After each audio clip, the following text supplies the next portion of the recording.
Pelatih Argentina, Lionel Scaloni, memuji setinggi langit timnas Indonesia setelah anak asuhnya berhasil mengalahkan pasukan Garuda.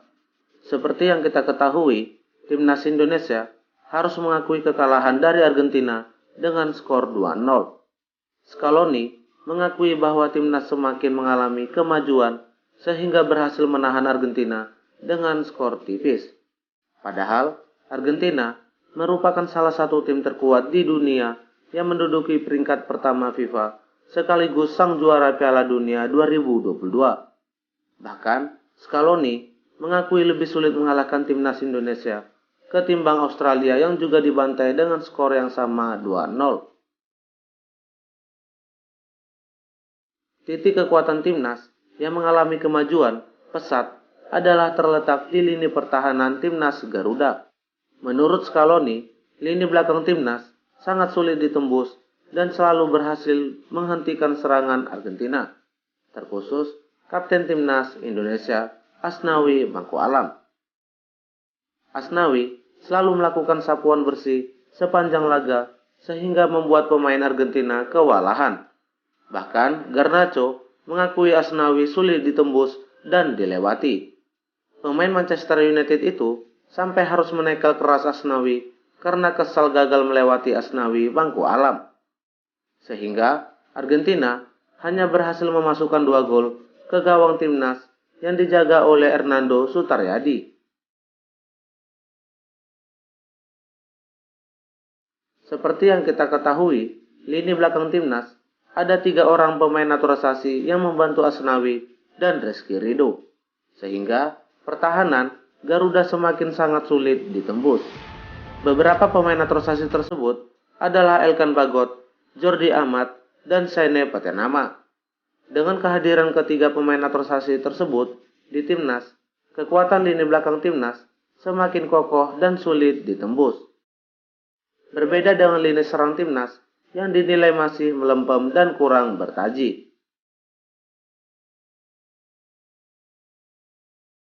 Dalam laga ini, Sintayong menurunkan 6 pemain naturalisasi dan 5 pemain lokal dengan formasi 5-3-2. Ke-6 pemain naturalisasi tersebut adalah Elkan Bagot, Jordi Amat, Saine Petenama, Mark Klok, Ivar Jenner, dan Rafael Struijk.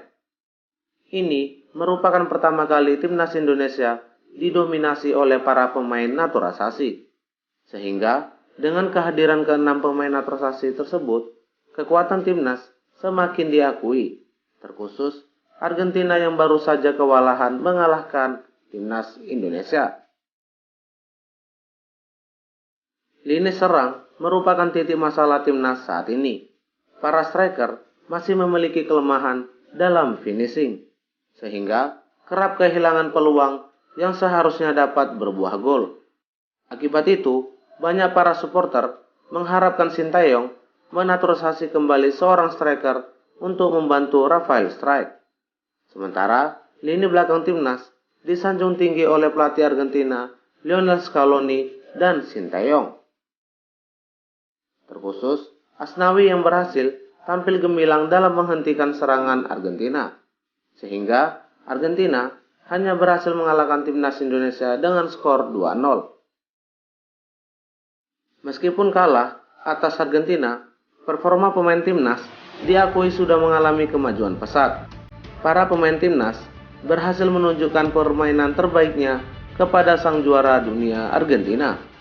Sehingga para pemain Argentina sampai kewalahan menghadapi timnas Garuda. Hasil ini pun menjadi sebuah prestasi baik bagi timnas setelah menahan 2-0 atas Argentina sebagai negara peringkat pertama dunia.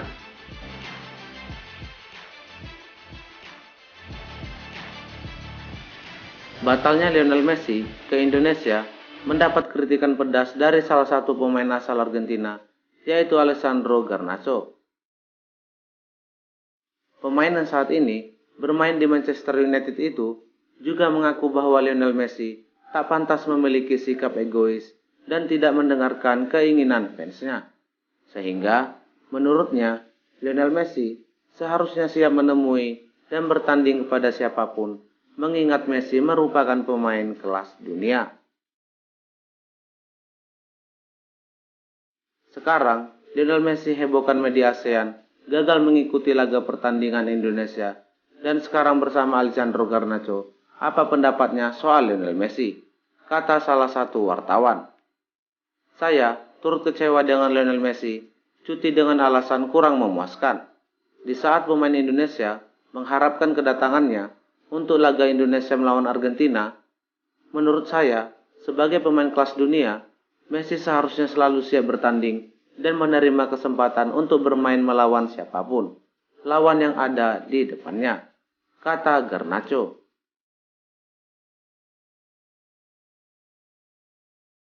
Saya turut kecewa dengan Lionel Messi, cuti dengan alasan kurang memuaskan. Di saat pemain Indonesia mengharapkan kedatangannya untuk laga Indonesia melawan Argentina, menurut saya, sebagai pemain kelas dunia, Messi seharusnya selalu siap bertanding dan menerima kesempatan untuk bermain melawan siapapun, lawan yang ada di depannya, kata Garnacho.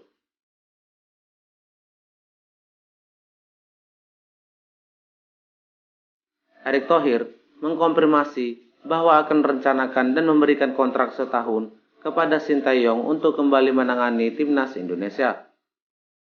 Sang juru taktik asal Korea Selatan itu akan menjalani negosiasi dengan Ketua Umum PSSI, Erick Thohir, pada bulan Juni-Juli ini. Masa depan Sintayong banyak dipertanyakan belakangan ini, karena kontraknya hanya berlaku hingga akhir tahun 2023 ini. Namun, ada Piala Asia 2023 yang akan digelar pada Januari sampai Februari 2024 mendatang di Qatar. Sintayong sudah pernah mengatakan bahwa dirinya tetap ingin melatih timnas Indonesia di Piala Asia 2023. Dia memberikan indikasi soal kemungkinan perpanjangan kontrak, namun hanya setelah Piala Asia 2023. Kini, Erick Thohir membuka suara dan mengkonfirmasi bahwa sudah memperpanjang kontrak selama setahun untuk Sintayong. Erick Thohir mengatakan bahwa kontrak tersebut akan berlaku hingga Juni 2024 dan negosiasi akan dimulai dalam waktu dekat. Saya bilang negosiasi kontrak saya dengan Coach Sintayong kan nanti di bulan Juni-Juli ini untuk extension sampai Juni tahun depan. Kita juga ingin melihat hasil beliau untuk mempersiapkan kejuaraan Piala Asia di Qatar, kata Erick Thohir.